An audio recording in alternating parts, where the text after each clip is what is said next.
Les peptides, est-ce que c'est le nouveau Botox ou la prochaine catastrophe sanitaire? On m'en parle tous les jours en consultation et pas que pour la médecine anti-âge et l'esthétique. On a des patients qui s'injectent des peptides, eux-mêmes des femmes qui dépensent des sommes de plusieurs centaines d'euros dans des crèmes aux peptides qu'elles achètent sur Internet. Je suis le docteur Saketti, vous êtes sur ma chaîne YouTube. Restez bien jusqu'au bout, cette vidéo est pour vous. Elle parle des peptides et on va faire le point sur le faux et le vrai. Alors, les peptides, vous avez des influenceurs fitness qui font leurs peptides stack le matin. Sur les réseaux, on va vous promettre tout et n'importe quoi. Les peptides vont effacer les rides, ils vont vous aider à brûler votre graisse, à dormir comme un bébé, voire même à vivre jusqu'à 120 ans. Pour ma part, je suis médecin et aujourd'hui, on va voir ce que nous dit réellement la science, pas les influenceurs, pas les marques, juste la science. Parce que si certaines de ces pratiques sont inefficaces, d'autres peuvent être dangereuses.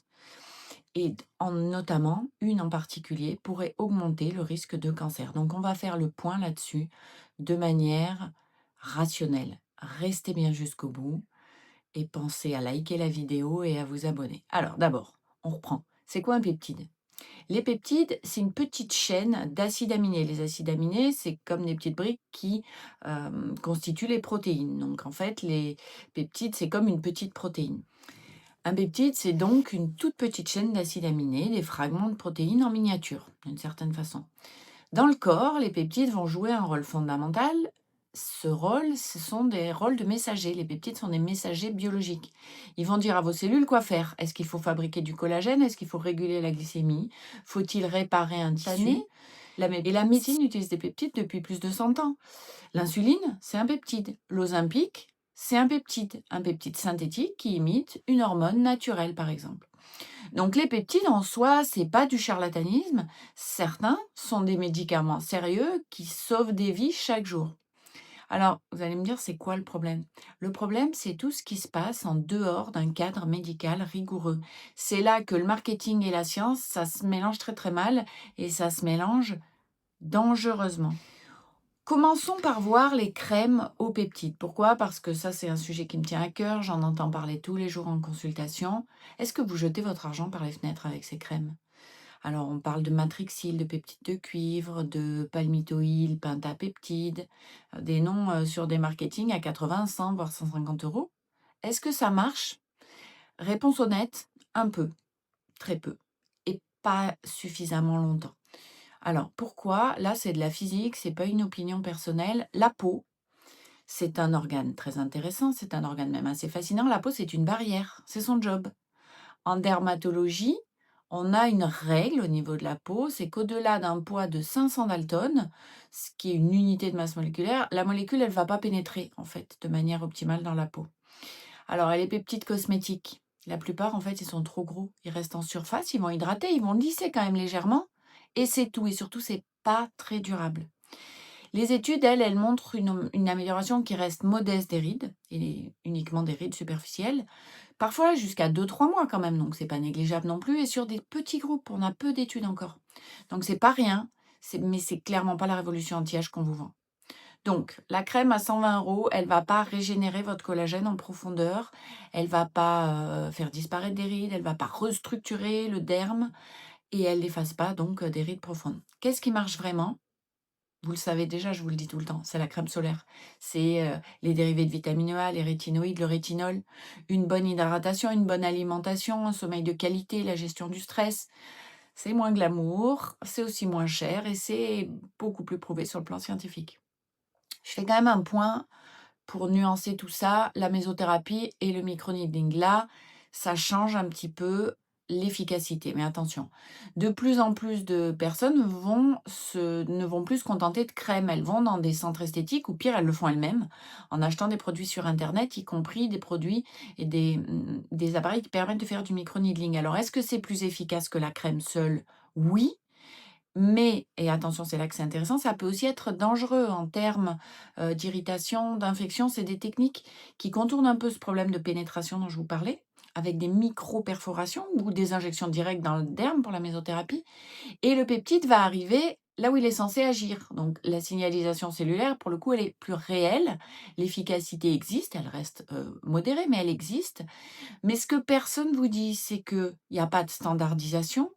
Ces produits hors cadre médical, c'est des concentrations variables, une pureté incertaine, aucune autorisation de mise sur le marché, des risques par rapport à l'action mécanique de microperforation.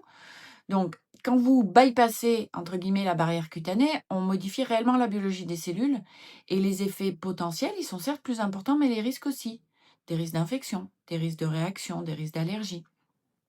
Les études humaines robustes sur ces pratiques, elles sont quasiment inexistantes. Donc là, on est vraiment dans ce que j'appellerais une zone grise médicale. Alors en pratique, si vous souhaitez explorer ces techniques, c'est dans un cabinet médical avec un professionnel qui est formé et des produits traçables, pas dans un institut de beauté avec un produit commandé en ligne sur Amazon. Voilà, ça c'est le point sur la peau. Maintenant, il y a un autre point qui est hyper important, c'est le sport. Parce que les peptides, dans le milieu du sport, on en parle tous les jours. Le mythe des muscles sans effort, un peu, on pourrait dire ça. Alors, des peptides comme ça, il y en a plein. Il y a CJC 1295, ipamorélien ou ipamoréline, selon comment vous le prononcez. Il y en a plein d'autres. GHRP6, qui sont comme des boosters naturels d'hormones de croissance. Ils sont vendus sur des sites comme produits de recherche pour contourner un peu l'interdiction. Ce que dit la science, on y revient. Chez les patients avec un vrai déficit en hormones de croissance diagnostiquées, traitées, sous suivi médical, oui, ça fonctionne. Chez un adulte sain qui veut des abdos en tablette de chocolat, les preuves, elles sont quasi nulles.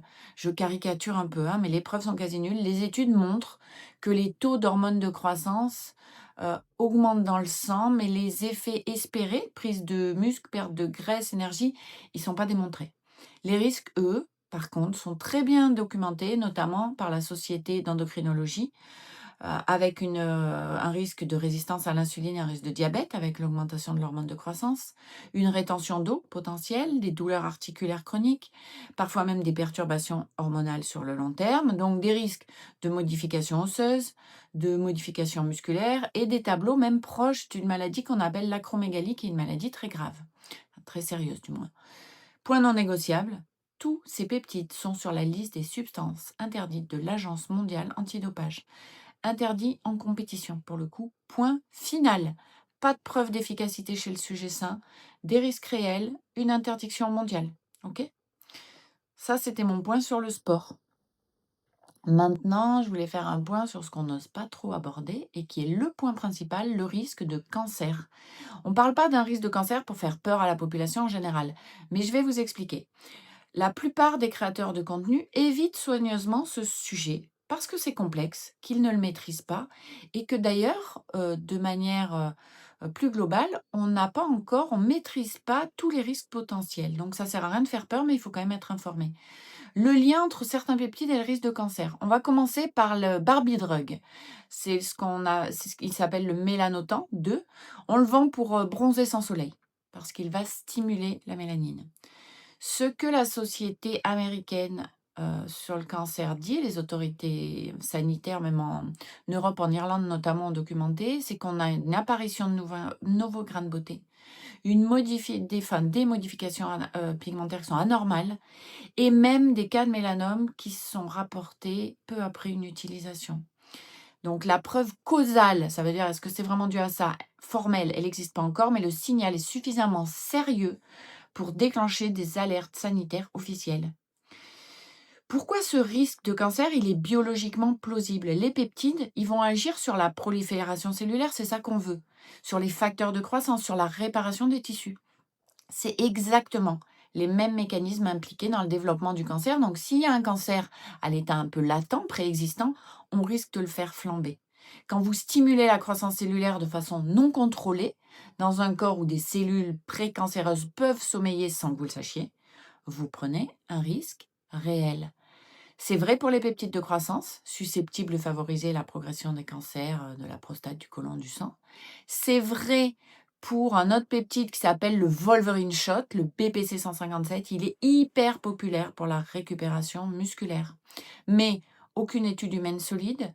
Les données animales suggèrent un potentiel effet, quand même, pro-tumoral, suffisamment préoccupant pour être mentionné explicitement dans la littérature scientifique récente. Cette vidéo, elle m'a demandé pas mal de recherches, ça m'a appris beaucoup de choses aussi, et je pense que c'est intéressant de faire passer ce message. Donc mon message de médecin, il est simple. Vous ne savez pas si des cellules sommeillent quelque part dans votre corps qui sont précancéreuses et que votre corps saura probablement éliminer. Personne ne le sait. Mais stimuler aveuglément la croissance cellulaire avec des produits non contrôlés, non dosés, non testés chez l'humain, ben, c'est juste jouer à la roulette russe avec votre santé. Clairement, pour moi, c'est juste pas acceptable. Point sommeil et longévité, ça c'est les promesses de trop. On va faire vite par rapport aux autres allégations. Un sommeil amélioré, certains neuropeptides qui jouent un rôle dans la régulation du sommeil, des études sur des peptides qui sont issus de protéines laitières, de collagène, montrent quelques effets positifs très minimes. Mais préparez-vous, quasi toutes ces études sont réalisées sur des rongeurs ou sur des cultures cellulaires, pas sur de l'humain. Aucun traitement validé pour l'insomnie humaine. Mémoire, longévité, libido, même réalité. Hypothèse intéressante, données précliniques, zéro essai clinique humain robuste. Alors ça ne veut pas dire que c'est faux, ça veut dire que personne ne le sait encore pour le moment. Et entre possible dans 10 ans sous supervision médicale et commander votre stack sur ce site, je suis désolée, il y a un gouffre. Donc cette vidéo, elle est peut-être un peu difficile à entendre, peut-être qu'elle remet en question certaines idées que vous aviez, mais c'est mon rôle aussi de faire le point sur ce qui est scientifique et ce qui l'est pas. Les peptides, alors révolution ou arnaque, vous l'avez compris, c'est ni l'un ni l'autre. Ce qui est vrai, la médecine, elle utilise des peptides, je vous le disais, comme l'insuline depuis un siècle au moins. Certains sont révolutionnaires et sauvent des vies, mais ils sont étudiés. La recherche, de son côté, elle avance. Ce qui est faux, c'est qu'une crème à 150 € restructure le collagène en profondeur, ça c'est faux. Les peptides de croissance ne sculptent pas le corps sans risque. Les injections DIY ne sont pas sans danger. Et ce qui est sérieusement préoccupant, c'est ces produits qui ne sont pas contrôlés, qui sont achetés sur Internet, voire sur le dark web, des injections hors cadre médical, une stimulation cellulaire à l'aveugle chez des personnes qui ignorent leur profil de risque oncologique finalement.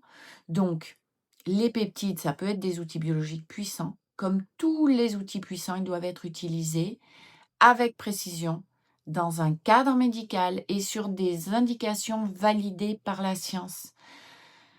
En esthétique, les preuves solides, ça reste la protection solaire, les rétinoïdes, une alimentation riche en protéines, en antioxydants, un sommeil de qualité, une activité physique régulière. Ok, c'est pas glamour, mais c'est la réalité. Et pour finir, j'irai, si vous voulez aller plus loin, les vraies solutions anti-âge, prouvées notamment après 40 ans, c'est ce qui marche en médecine esthétique. Et c'est pas du pur marketing, c'est pas des effets de mode qui vont passer dans 6 mois, 1 an. J'espère que la vidéo vous a plu. Partagez-la sans limite à tous vos amis qui hésitent à commander des produits sur le dark web, par exemple. Je suis le docteur Sachetti, je suis médecin esthétique anti-âge et micronutritionniste et ma mission, c'est de vous aider à trouver les vraies informations sans filtre. À très vite.